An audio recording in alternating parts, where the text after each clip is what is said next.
Soir, un très très beau film signé Ben Amar Barti. C'est son deuxième film après Al-Khalidoun en 1969. En 1974, Ben Amar Barti réalise avec l'une des icônes du théâtre algérien, Abdelhalim Raïs, Boualem Raïs, le film Al-Moukafah. Je vous propose tout de suite de découvrir un extrait de votre film de ce vendredi soir.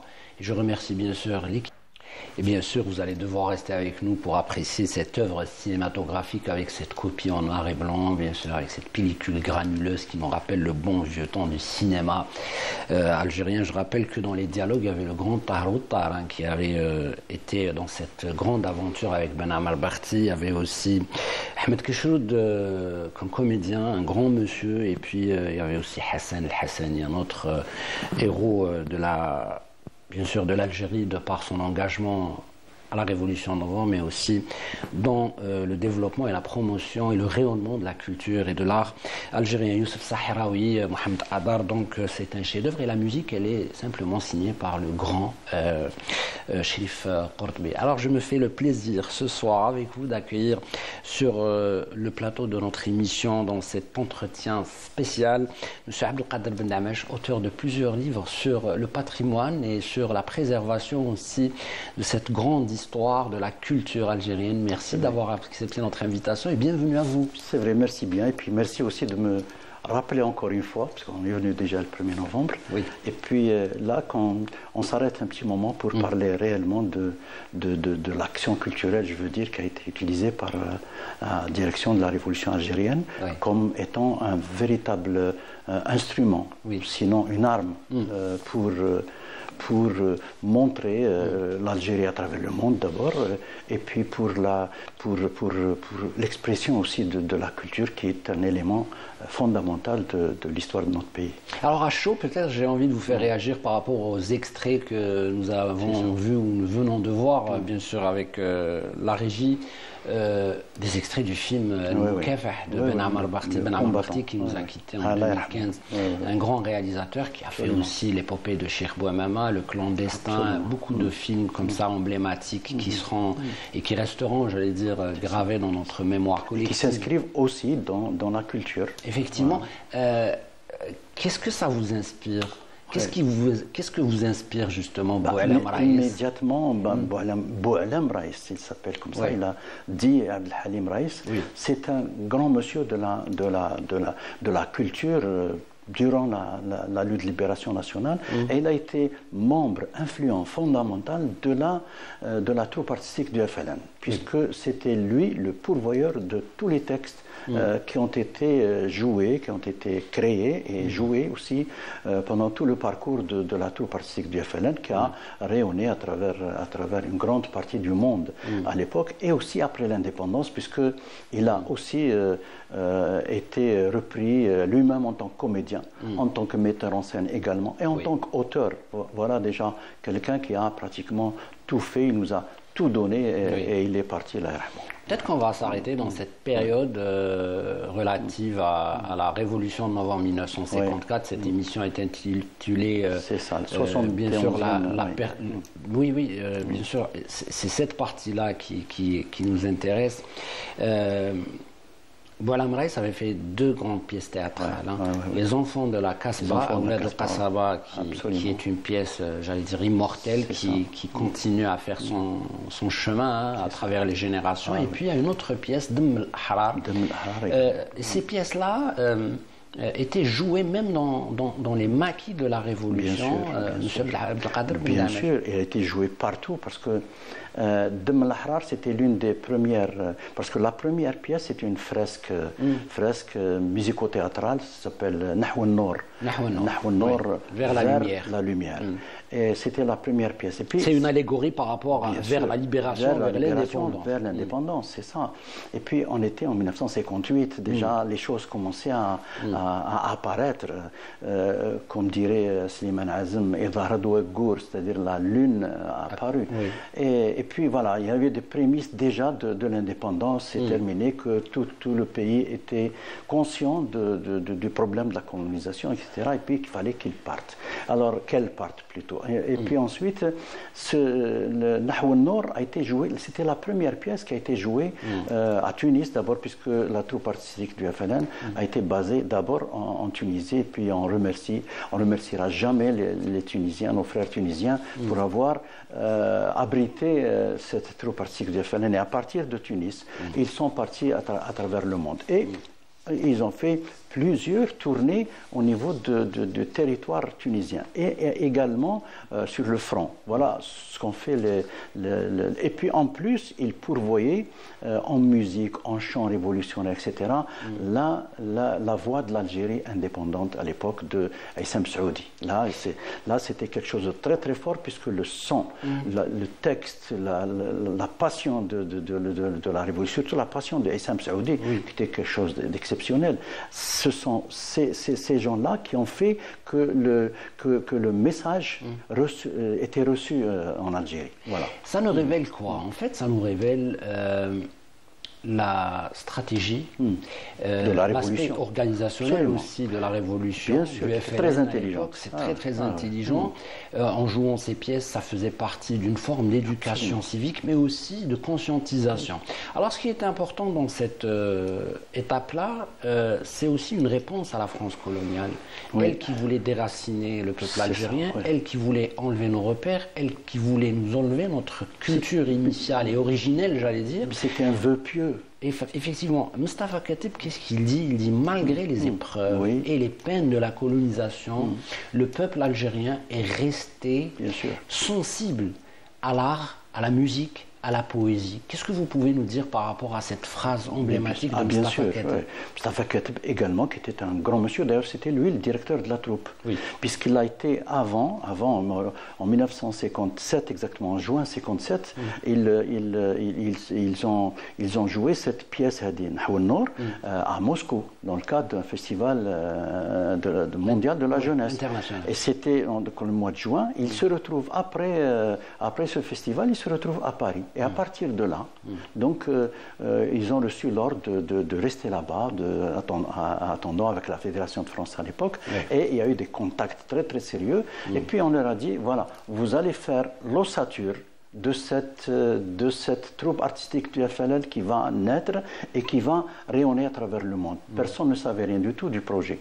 Et puis Mustafa Khatib, donc il a fait déjà sa réunion avec ses membres, etc. C'est très comme Abdel Halim Raïs, comme les gens qui étaient autour de lui.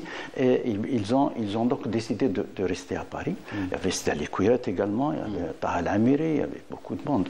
Et puis à partir de là, petit à petit, de juin, c'est-à-dire pratiquement une année, jusqu'au mois de mars 1958. Ils ont décidé, c'est terminé, l'ossature est là, les billets étaient là, les passeports étaient là. Bon, on leur a donné les passeports bien après, puisqu'ils sont partis d'abord à Bruxelles, d'abord en gare du Nord, ensuite ils vont à Bruxelles, et de Bruxelles, ils vont à Bonn, à l'époque de la RDA, de la République démocratique de l'époque, d'Allemagne, et ensuite ils vont vers Rome. C'est à Bonn qu'on leur a donné les passeports tunisiens, parce qu'ils ont fait sur place, tout était donné sur place par Keraman, Hafid Keraman, qui était là-bas à l'époque, et qui a fait donc le reste. Et puis c'était à ce moment-là que tout le collectif s'est rendu compte qu'ils étaient en mission nationale pour dire l'Algérie, pour exprimer l'Algérie combattante à travers le monde. Et ils l'ont si bien fait, parce que Nahw al-Nour, c'était un drapeau final. À chaque fois, on brandissait le drapeau algérien, l'officiel, celui que nous connaissons aujourd'hui. Voilà.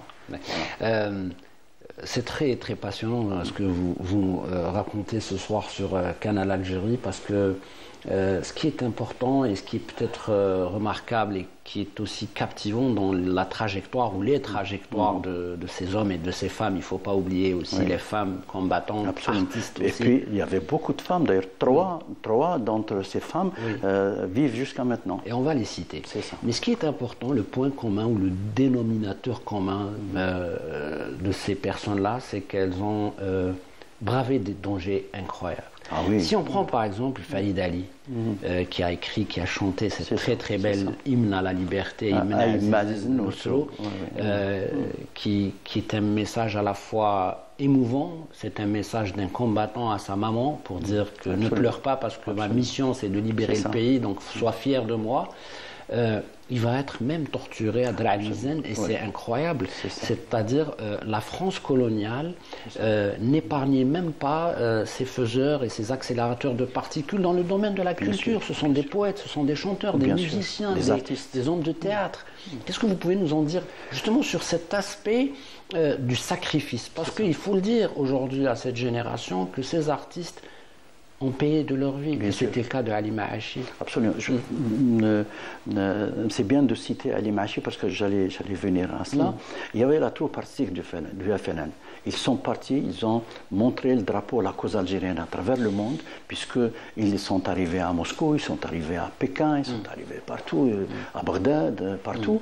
Et puis, là où ils allaient, ils étaient diffusés, bien sûr, sur les ondes de la télévision, qui était très importante à l'époque à Moscou et à Pékin également. Donc, l'image du drapeau algérien, l'image de l'Algérie combattante était déjà vue à Paris, à partir de Moscou, à partir à l'époque de la Yougoslavie, l'ex-Yougoslavie, avec Tito qui avait soutenu, il avait enregistré, il avait fait beaucoup de choses, d'ailleurs les documents. Ce que vous essayez de nous dire, c'est que l'action artistique et culturelle avait fait autant mal à la France que les balles des moudjahidines, de nos moudjahidines dans les Maquis. Aussi, je ne dirais pas la même chose, mais aussi ça avait un effet. Quelle que soit sa teneur, il était là. Et puis, donc ce monde-là qui avait une mission qui était bien calée, bien précise, etc., les gens sont venus et puis ils sont partis. Et puis, il y avait les autres qui sont restés ici. Comme c'était à peu près la même chose. En même temps que la troupe artistique du FLN a été créée en mars 1958, et ils ont fait le premier spectacle le 24 mai 1958, donc tout de suite après, Nahwa Nour. Et puis il paraît que, d'après les témoins jusqu'à maintenant, Mustafa Sahnoun nous le dit, puisqu'il est encore vivant, il nous dit qu'il y avait même des gens qui voulaient se balancer des étages du théâtre municipal de Tunis à cette époque-là. Et puis, Hassisen qui ouvrait à l'époque, bon, ils ouvraient avec un chant nationaliste où ils étaient en chorale, mais la seconde partie, quand Hassisen jouait, il pleurait. Il disait Yanas Jartli al-Gharaib, qui était un saraf dans le mode Rmel Maya, il disait Yanas Jartli al-Gharaib en pleurant. Et puis il faisait pleurer toute la salle à l'époque. Ça, c'est pour le 24 mai 1958. Et donc ils sont partis. En même temps, il y avait Ali Maachi. Ali Maachi, qui est un combattant, il a fait les transmissions dans le service militaire de l'époque, donc il était bien aguerri, il était ingénieur du son, etc. Et puis, beaucoup d'enregistrements sont passés par lui, au nez, comme on dit, à la barbe des services de renseignement de l'époque, etc. Et il avait beaucoup travaillé dans ce domaine-là. Et puis, un jour, bon, c'était en 1958, le 8 juin, le dimanche 8 juin 1958, il a été assassiné avec deux de ses compagnons, Mohamed Jahlan et Djilali Ben Stra, qui sont morts avec lui. Puis de quelle manière? Là, j'ai la chair de poule maintenant en disant cela. Et ça reste quand même un modèle qui a insufflé à la Révolution quelque chose d'important. Il y avait ça aussi. Il y avait également un autre qui était un shahid qui s'appelle Ababsi El-Bedi, qui est venu de Paris. Il était j'allais dire, un enfant comme ça qui a réussi très très vite. Il avait 18-19 ans. Il est de Soukharas d'origine, et il se trouve à Paris en train de gérer des orchestres symphoniques et des machins. Il était très débrouillant. Et puis il sait, par des informations, tout ça, que la révolution est bien là, que Mohamed Igr Bouchen est rentré en Algérie. Pourquoi? Pour aider ses frères, etc. Et lui prend la décision de rentrer en Algérie. Il rentre en Algérie et puis je sais comment que ça a été organisé. Il a été pris par la soldatesque française et puis après ils l'ont assassiné le jour même. C'était à la Villa Suzuni. Mohamed Touré. Mohamed Touré également. Mais je parle aussi de Mohamed Touré. Un autre aussi qui était notre collègue. La similitude des Mohamed Touré a été incarcéré. Il était incarcéré à cette époque-là, en 1958-59. Et puis, il a été libéré. Pourquoi? Parce qu'il savait qu'il était mourant. Il ne voulait pas en faire un martyr, un exemple, etc. Donc, ils l'ont laissé sortir. Et puis, quelques semaines après, il y a un autre aussi qui a été notre collègue à l'époque. Qui a fait aussi, c'était un journaliste, un écrivain, il a beaucoup écrit à l'époque, et c'était en 1958 également. Donc il y avait un mouvement dans le monde musical et poétique également, et artistique qui ont eu beaucoup d'importance à cette époque-là. Mahidine Bechtarzi, pièce maîtresse dans cette accélération de l'histoire du mouvement national. Absolument. Parce que le théâtre, bien sûr. Avant l'indépendance. Plutôt avant le début de la Révolution. Bien sûr. Je parle du mouvement national, c'est normal, c'est-à-dire qu'il y a eu déjà, dès lors, une initiative de conscientisation de ces artistes qui venaient demander leur adhésion ou adhérer justement à cette troupe. Et on parle de Hadj Omar aussi, parce que. Mais ma question, c'est quel a été le rôle, mais je parle. Mais vraiment du théâtre, de cet établissement qui a pu passer ce message de la conscience nationale sur la nécessité d'abord de baliser notre culture et notre identité, parce qu'il y avait des attaques, et on le sait très très bien, la France avait pour but d'effacer, d'ailleurs dès l'invasion de 1830, des hommes de culture français ont commencé déjà à falsifier des récits pour dire que l'Algérie n'existait pas, dès le début, l'Algérie était juste dès le début de la colonisation, un désert culturel et identitaire et historique. Ils sont rentrés pour nous civiliser. Effectivement, alors qu'à l'époque il y avait déjà des formes de culture, il y avait des marqueurs oraux, on en parle beaucoup. Quel a été justement le rôle de ces passeurs de messages? Il y avait d'abord dès la colonisation, il y avait d'abord de grandes personnalités qui ont dit d'abord voilà, nous venons d'être colonisés. Il y a des gens comme Abdelkader Blouharani qui a écrit un témoignage, émouvant témoignage. Il était présent et il a dit voilà ce qui se passe, mon pays est en danger, voilà, etc. Et puis il y a eu beaucoup d'actions par la suite, beaucoup d'actions de poètes populaires, etc. qui ont suivi. Vous les citer parce que vous avez beaucoup travaillé sur des textes justement de Melhoun. Oui, il y avait beaucoup de monde. Mohamed Belkhair, par exemple, qui était un parent de Bouamama, qui a fait des textes magnifiques et qui a été déporté aussi en Corse. Il a écrit Sellek el-Maghboun fi Ard al-Qifar. Il a écrit ça, et puis c'est un cri. Un cri. Et puis ensuite, juste après la Première Guerre mondiale, il y a eu beaucoup d'actions. Nous sommes en 1926 où il y a eu la création d'une pièce, la première d'ailleurs de l'histoire du théâtre moderne. C'était en 1926 exactement, le 12 avril exactement, avec Mahidine Bechtarzi et avec Allalou, qui ont créé une pièce qui s'appelle Tcha. Et Tcha, ils l'ont fait avec le parler algérien. Le parler algérien pour pouvoir toucher le maximum d'Algériens à l'époque avec une pièce de théâtre et devant les Algériens qui les écoutaient, qui venaient les voir. Donc, et ça, c'était au Cursal. C'était l'ancien théâtre d'Alger à l'époque actuelle, lycée Amir Abdelkader. Alors, il y a eu Mahidine Bachtarzi rejoint plus tard avec Rachid Qasentini, puis ils ont fait des choses merveilleuses. Rachid Qasentini qui écrivait, Allalo qui est parti en 1932, rejoint par Mahidine Bachtarzi qui écrivait des pièces. Une pièce se jouait en tournée et une pièce se préparait. En préparation. Et puis à un moment, ils prennent des saisons à l'opéra. À l'opéra, c'est-à-dire avec le théâtre national actuel. Et il y avait aussi le théâtre d'Oran, le théâtre de Constantine, tout ça. Tout ça faisait des espaces en plus pour dire la révolution, pour dire des messages comme ça. Et puis combien de fois ils ont été arrêtés, combien de fois ils ont été, j'allais dire, annulés, des spectacles ont été annulés. Et là, vous me faites penser à Kaki. Oui, Abdrahman Kaki qui avait sa troupe. Oui. À Mostaganem. Il y avait la troupe Guéragouz, censurée. Bien sûr, plusieurs fois. Oui.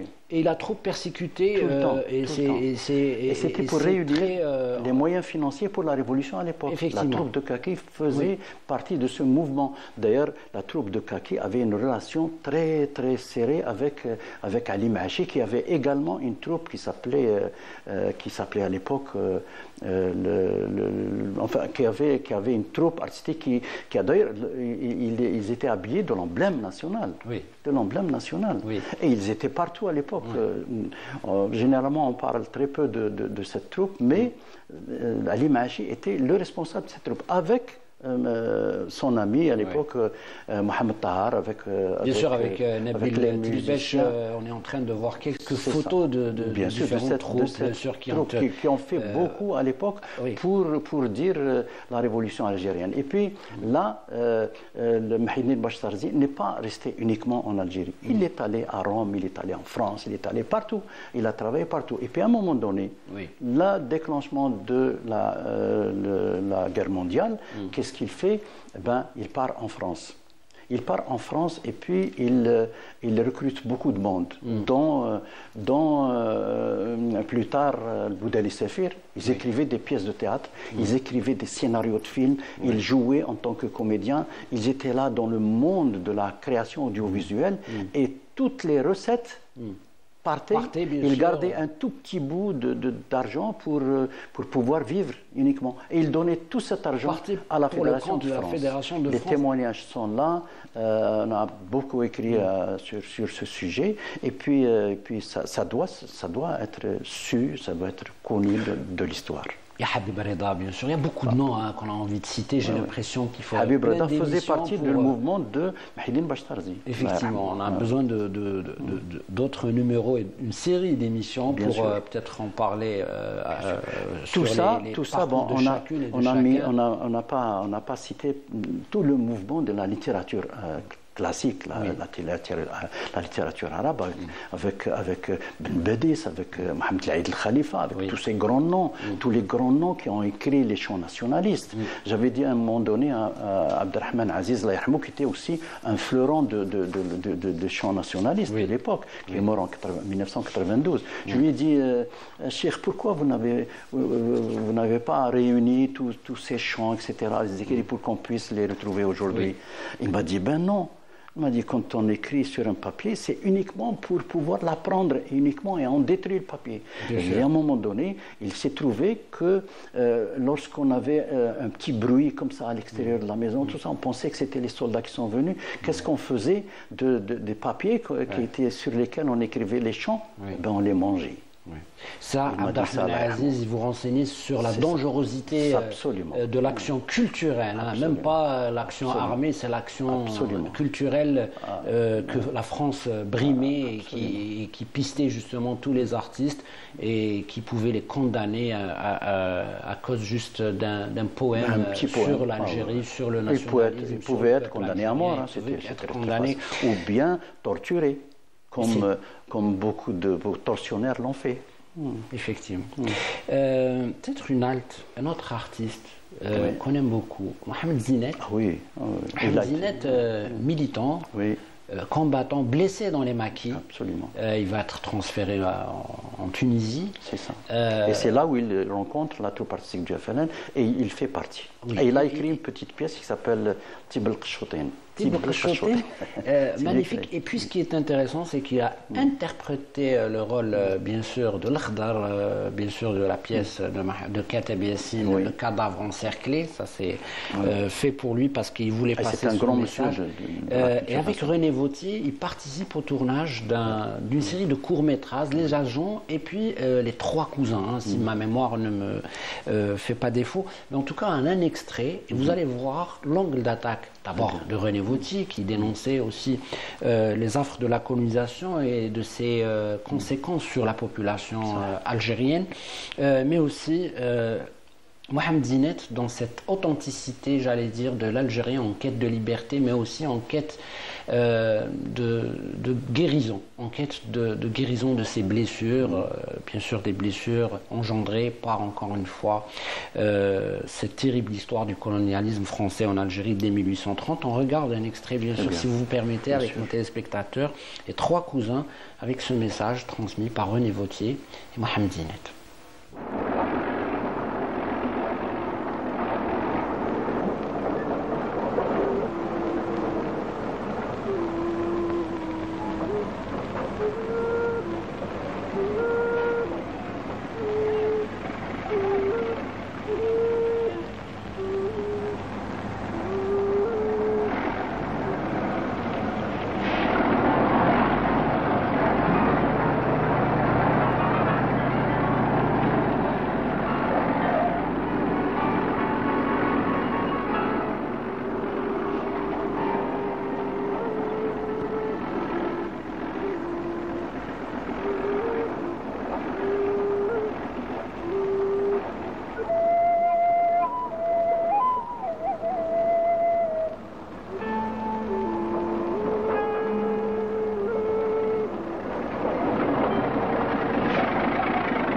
Les bidonvilles reculent, se tassent, mais où vont les habitants des bidonvilles détruits? Quelques-uns vers les HLM ou les centres d'accueil, la majorité s'éparpille et descend vers les bords de la Seine ou de la Marne.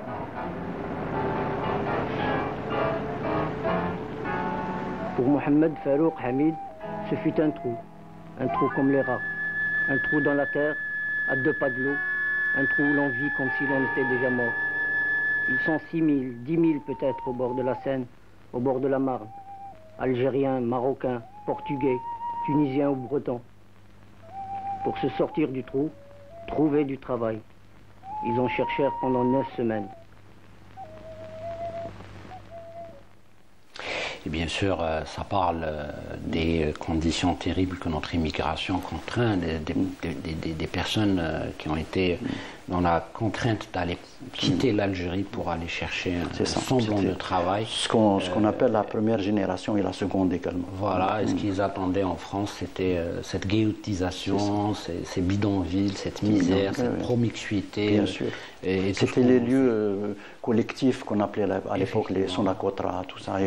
Les immigrés que nous regardons aujourd'hui se rappellent bien de ces endroits insalubres où d'abord ils étaient tous célibataires parce que leurs familles sont restées. Oui. Et puis c'était la seconde génération qui a vu que la population algérienne était un peu stabilisée par rapport à ce qu'elle faisait au cours de la première. Alors cette génération qui va subir discrimination, racisme... Je parle du côté musical, ils avaient que les petits cafés comme ça pour pouvoir se rencontrer.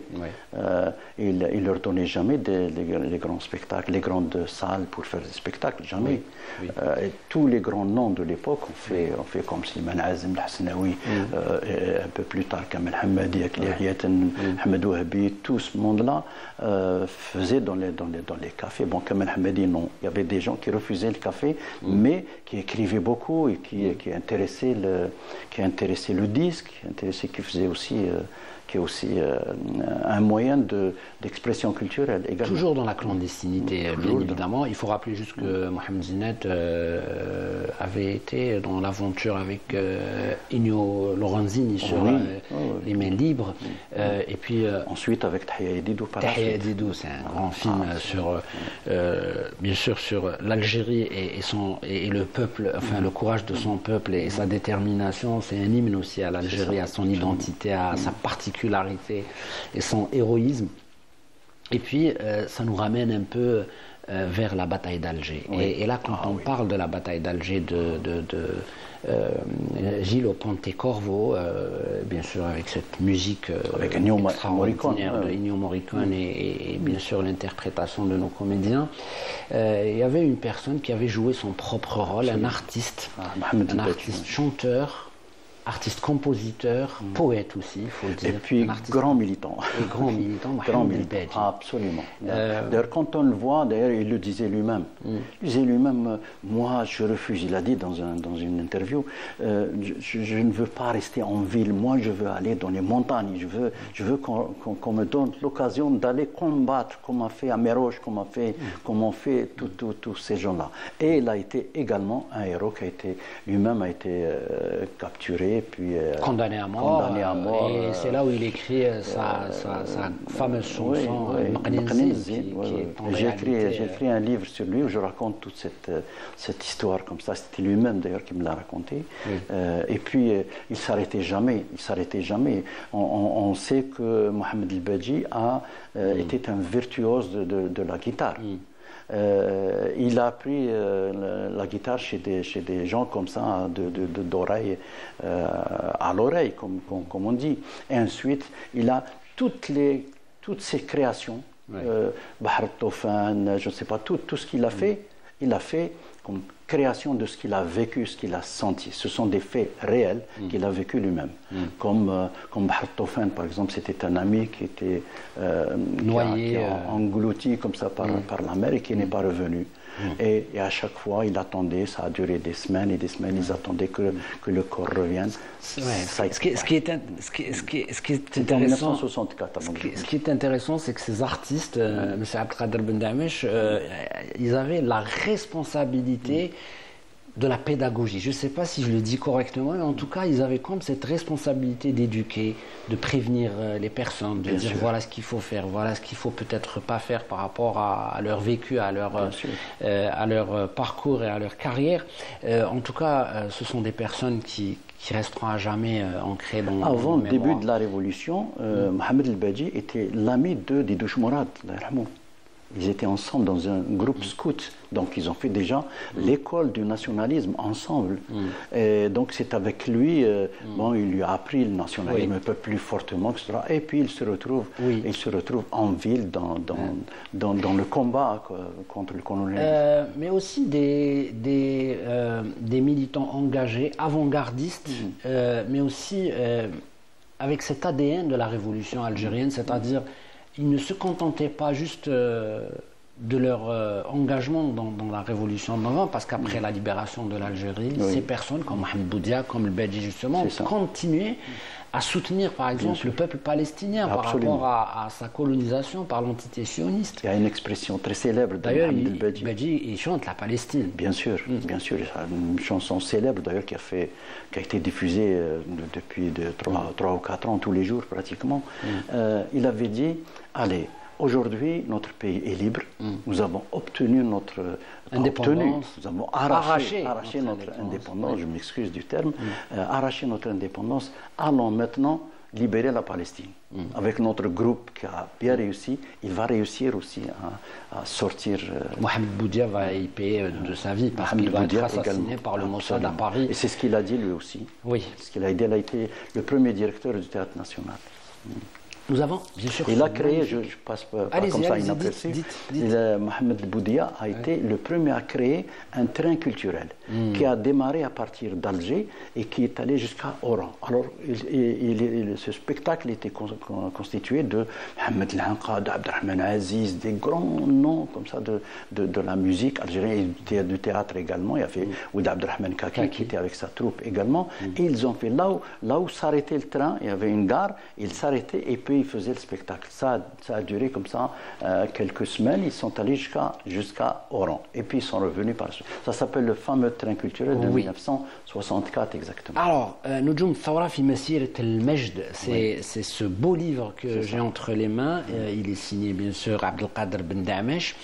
Il est préfacé bien sûr par le président de la République, Al-Majid Tebboune, pour montrer à quel point bien sûr la culture est là. Une très belle préface qui est tout un programme. Oui, et la mémoire est bien sûr est dans la priorité des autorités et des hauts responsables le premier magistrat du pays. Bien sûr, parce que c'est important de transmettre notre histoire, et sans l'histoire, bien sûr, on ne peut pas avancer. En tout cas, dans ce livre, je ne sais pas, Nabil Tribesh est en train de capter cette magnifique couverture. Il est très très beau ce livre, M. Abdelkader Ben Damesh. Mais ce qui est intéressant, je vais essayer de le faire avec notre caméra woman, c'est quand vous ouvrez, mesdames et messieurs, ce livre, vous avez des photos presque inédites. Je ne sais pas d'où vous avez ramené, M. Abdelkader Ben Damesh. Elles ont été travaillées, comme on dit dans le jargon de l'audiovisuel. Voilà, ce sont des portraits comme ça, comme celui de Tahar Ben Ahmed, par exemple. Je ne sais pas, qui nous a quittés il y a 2 ans. Je le fais spontanément, c'est normal. Et surtout, ce qu'il y a, par exemple, il y a cette femme. Oui. Ça, c'est une grande actrice et en même temps comédienne, en même temps chanteuse. Oui. Chanteuse, elle s'appelle Wafia Belarbi. Alors, ce qui est bien, mesdames et messieurs, hop, je ramène vers moi ce livre. Il y a pratiquement toutes les qassidettes sur l'Algérie, les chants patriotiques, on va le retrouver, la poésie, Qalbi Bledi, bien sûr. Qalbi Bledi, le texte il est de Mustafa Toumi, c'est connu. Et la composition de Mustafa Sahnoun qui nous regarde aujourd'hui. Effectivement, et ça vous le transmettez. Keshef Ouhaya, c'est cette chanson qu'on a tous appris quand on était enfant, bien sûr. Magnifique, il y a même des chansons sur le quotidien des réfugiés algériens en Tunisie. Il y a Oumi Matrafish, Mohamed Bouzidi. Il y a Oumi Matrafish et Mohamed Bouzidi, interprété par Ahmed Ouabi. Magnifique. Moi, je suis. Mais franchement, est-ce qu'il est qui a été réalisé par l'ensemble musical de Tunis, de Radio Tunis de l'époque. Magnifique, mais en tout cas, un livre mais incroyablement passionnant, parce que en plus de l'iconographie, encore une fois, de pièces théâtrales, de concerts de chants comme ça. L'itinéraire aussi, leur itinéraire, comment ils sont partis de Tunis. On voit par exemple Jafar Bek, par exemple. Ce sont des photos qui s'appelle réellement le Cherrouk Abdelkader, qui était aussi un bonhomme magnifique aussi, qui était un humoriste exceptionnel à l'époque. Comment vous avez, combien de temps ça vous a pris justement Ça c'est bon, je l'ai fait en plusieurs années. C'est pas comme ça qu'on fait un livre comme ça, mais la réalisation c'était une année. Une année pour la réalisation et pour les photos. Les photos également, il y avait ça, c'est Abdelhalim Raïs. Voilà, Boualam Raïs. Voilà. Donc en fait c'est un dictionnaire, si vous voulez, détaillé, mais qui est plus qu'un dictionnaire, parce qu'on a la photo. Et là c'est la première, ça c'est l'ensemble, la chorale de la troupe artistique du FLN, et avec laquelle ils commençaient le spectacle, et avec le drapeau algérien derrière, et ils chantaient tous Jazairuna ou Qassaman, etc., qui existaient. Bien sûr, Ahmed Ouabi, on le voit ici. Moi j'ai envie de tout montrer en fait aux téléspectateurs, tellement yarhamou, qui est décédé en 1958, le 28 septembre exactement. Ouais. Voilà. Alors, bien sûr, on peut le retrouver dans... Non, maintenant, il n'est pas encore distribué. Et comment on fait pour l'avoir? Parce que si on donne envie à nos téléspectateurs d'aller le chercher, c'est au ministère de la Culture. Est-ce qu'il faut... Bientôt, c'est le ministère de la Culture qui a géré ça sur le plan de la responsabilité de la production. Oui. Et il doit être diffusé dans les bibliothèques principales à travers le territoire national. Voilà. En tout cas, merci beaucoup pour ce que vous faites, M. Abdelkader Ben Damesh. Merci d'avoir accepté notre invitation. Merci beaucoup. Peut-être, je vais vous demander de nous donner peut-être les 3 clés pour voir le Moukafah de Ben Ammar Barti, si vous avez à passer un message aux téléspectateurs pour l'intéresser. Le combat, d'abord, c'est la mémoire. On doit mettre en relief tout le travail de nos artistes pendant la Révolution, même avant la Révolution. Et aujourd'hui, on continue toujours à travailler sur la mémoire parce qu'on ne fera jamais assez pour la mémoire. D'ailleurs, le président de la République l'a dit tout à fait au départ, le jour de son installation. Il a dit, moi, je viens aussi pour la mémoire. Et c'est ce que nous sommes en train de faire, sur le terrain. Chérif Kortbi, peut-être? Chérif Kortbi, ah bah oui, Chérif Kortbi, c'est un bonhomme qui a fait la musique. C'est lui qui a fait la musique également de Min Ajlika Ya Watani, de le texte de Ammar Barnaoui. Voilà des textes puissants comme ça qui traversent le temps. Et puis qui sont très expressifs. Ça fait aujourd'hui la chair de poule quand on les écoute maintenant. Même si on l'écoute tous les jours, Min Ajlika Ya Watani est toujours là. Même ce qu'il a fait avec ce film Le Combattant, il a soutenu et mis en valeur le message de Abdelhalim Raïs qui a écrit Le Combattant.